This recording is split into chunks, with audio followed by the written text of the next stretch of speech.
in-order ko, meron siyang instruction. So, plant care. Thank you for your order dahil galing sa biyayang alaman, normal lamang na makaranas ito ng stress pagdating. Sundin ang bait ni ate mga amigo. Grabe. Lunch break pero pinapasok niya tayo. Kasi po, ay nako.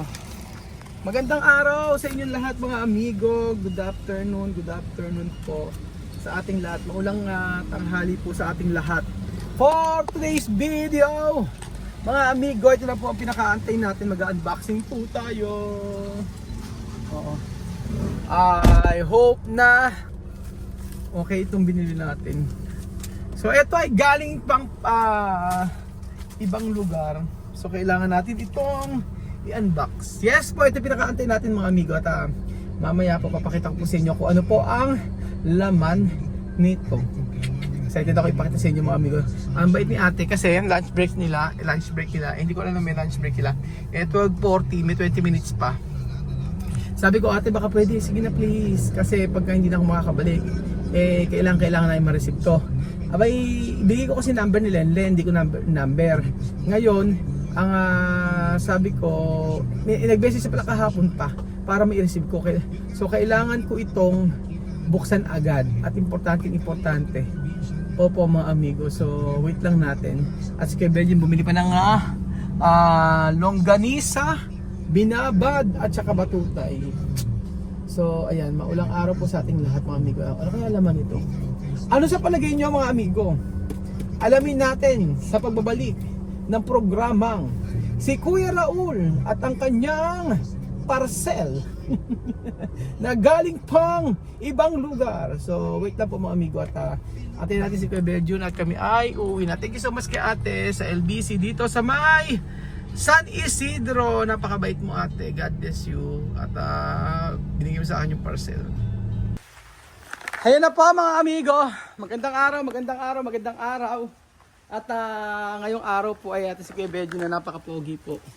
Ay mag-smile, dapat lagi nag-smile sa video. Smile. Mag-unboxing na po tayo mga amigo. Eto ang sabing ganun. Ay meron siyang ano. Pag nangahalaman pala, meron siyang mga clearance. Clearance for domestic transport plant. Euro plant industry. Ganun din ang gawin pag nagkuha ka sa yung sa ibang bansa ang na. in-order ko kasi mga amigo, ito. Siyempre sasabihin ko sa inyo kung ano laman ito. Ang laman nito ay Palawan Cherry Blossom, Pink Trumpet, tsaka White Trumpet. So i-search nyo lang po yun. Palawan Cherry Blossom, Trumpet, Pink Trumpet, tsaka White Trumpet. Yung mga ganito siya, kailangan ng permit. No? Pag sa local International ganyan din eh. sa international malala. Ganyan din, meron din ganyan. Kailangan- Euro plant industry, Oo. kuha ka ng permit. So ito na po mga amigo. Excited ako talaga siya. So, kung saan ako umorder nito, PM niyo po ako mga amigo. Napakabait ni... Bago tayo mag-umpisa, Oh, ano ba naman pinagagawa mo naman to? Ano ba itong gagawin dito sa Ang bahay? ito kaya Ano ba gagawin mo dito? ayan, ito. Meron ka naman bang... Ang tawag po dito mga amigo ay car wash. Ninegosyo po kami ng car wash. Hindi na gagawin sa bahay na to. Ito, Oo. ang plano ni Princess maglagay ng isang isang CR, isang kwarto, and then yan. Para siyang Guest room. Oo. Para pagka Guest house pala. nagtatanim-tanim sila dito, nagtatanim sila dito sa may malawak na yan, pakita niyo. Pag nakita yung meron siyang pahingahan. O, di ba? Hindi pa siya tapos kasi nga po, Namagal itong angle dito. inaano pa. Yan. Ano dito? Aayos pa kung ano yung gagawin din. Doon muna kayo Huawei na gumagawa. So, eto na po mga amigo. Sa totoo lang, inano pa to. Napakaganda ito. I-search po Palawan Cherry Blossom. Ito po Palawan Cherry Blossom na to mga amigo ay sa BGC meron. Okay. So, ang hirap nyo. Ba't di gumamit ang gunting? Malayo pa. Yun po. So, eto na siya. Ay, naku, namatay na siya. Pili balik? Naku, ate, ano nangyari? Patay siya. Ano yan? Ah, hindi buhay. Ang ganda ng pagkakapak. Meron kasi parang patay. Uy, ate, palitan mo to. Oh, hindi, isa-isa natin. Oh, Saan ba natin yan? in-order ko. Meron siyang instruction. So, plant care. Thank you for your order dahil galing sa biyayang alaman, normal lamang na makaranas ito ng stress pagdating. Sundin ang tips na ito upang makatulong sa mabilis na recovery. Kapag ka-stress ang halaman pagdating, maingat at tanggalin ang scotch tape, sabi nga noon. Ilagay muna ang halaman sa maliwanag ngunit shaded area. O yan, maliwanag. 2 to 5 days daw. Ito. Iwasan muna ang direkta init.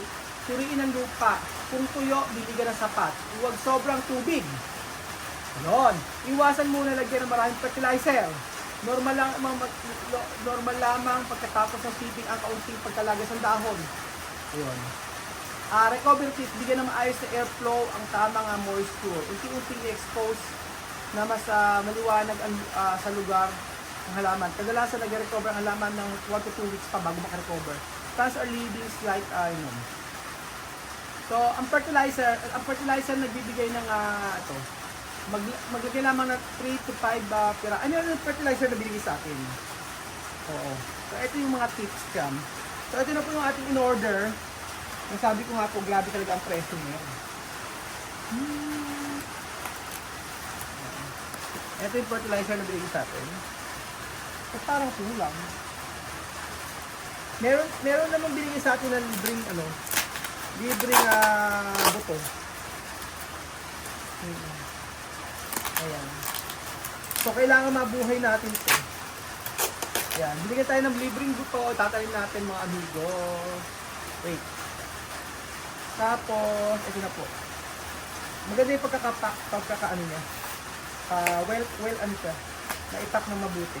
Kaya lang, yung isa, kaya parang patay na. Ganun siguro pag order.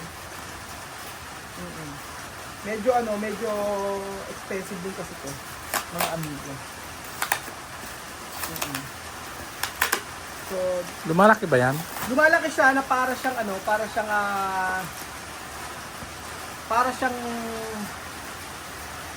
talisay, pero pagka namulaklak siya, talagang parang puro bulaklak. Nalulugas yung mga dahon niya, and then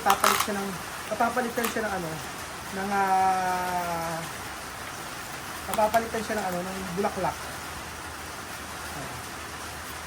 So, di ko alam kung meron ito sa Nueva Ecija. Pero sa Palawan kasi ito galing. Search niyo po. Ayan, ito, dahan-dahan. Okay naman, parang tingin ko okay siya. So, kailangan talaga natin ng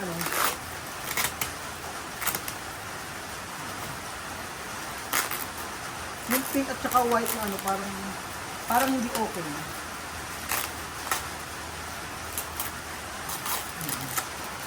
Paano malaman na pink? Nakalagay ito. Yung nakalagay siya. So, ito na po mga amigo ang ating in-order na halaman.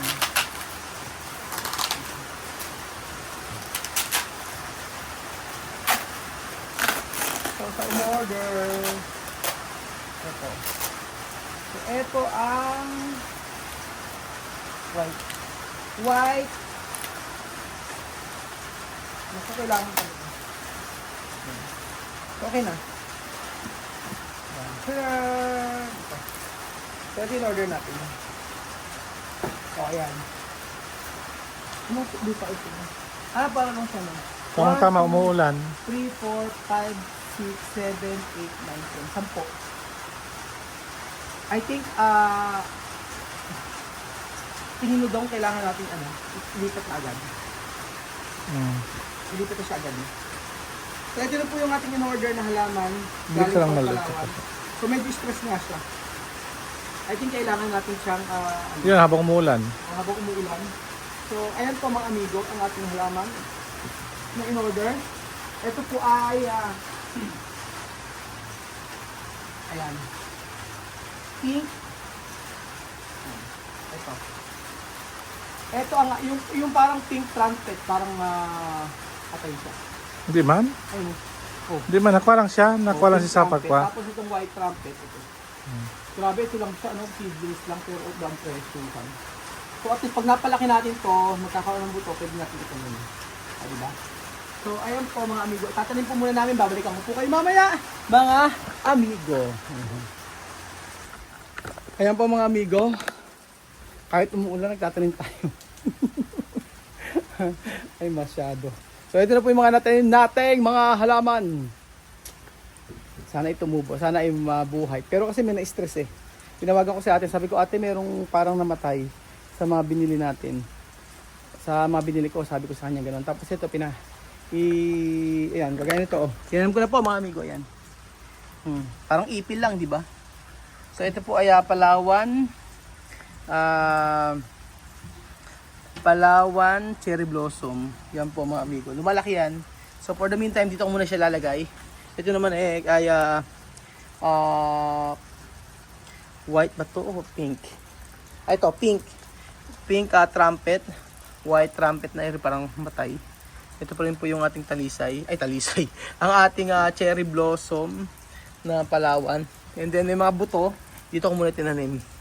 So, ayan. Dito ko muna ilalagay kasi bawal siya na mainitan. Mai-stress po siya mga amigo. Kaya, ang gagawin ko po mga amigo ay kailangan itong alagaan mabuti. Kasi pagka lumaki po ito mga amigo, imagine niyo magkukulay pink dyan. Tapos may mga buto ko, 12 po yung buto rito, 12 yung seedlings. Yung buto dito. So sa 12 puno na yan. So pagka nabuhay lahat yan, kung mabubuhay, ay sigurado po mga amigo na magiging magandang ating resort at ang ating bahay. So hopefully mabuhay siya. I hope. Tapos bibili muna ako ng halaman at ayan, pinalagyan ko muna siya ng malupat, bibili ko ng halaman dito. So syempre ayun na po mga amigo ang ating pinapagawang ating nagla-landscape po tayo. Yan po mga amigo. So gaganda rin po yan mga amigo. Malayo lang kaya akala nyo kaunti ang halaman. Pero maayos at maayos po yan. So isa ito sa stress reliever po ni Kuya Raul mga amigo. Ang pagkatanim ng halaman. So talaga mawawala ang stress mo kapag ka ikaw ay nagtatanim ng halaman. So inaanyayahan ko po kayo magtanim ng halaman. Kung wala po kayong kapasidad, wala kayong puno, wag na po kayo magtanim mga amigo. So ito ang ating mga halaman na kung saan aayusin natin ito. So thank you so much po sa inyong pagsuporta. Ang ganda oh. Diba? Pagka malayo, hindi siya kagandahan, pero pagka malapit siya mga amigo, tingnan niyo po. Ang ganda.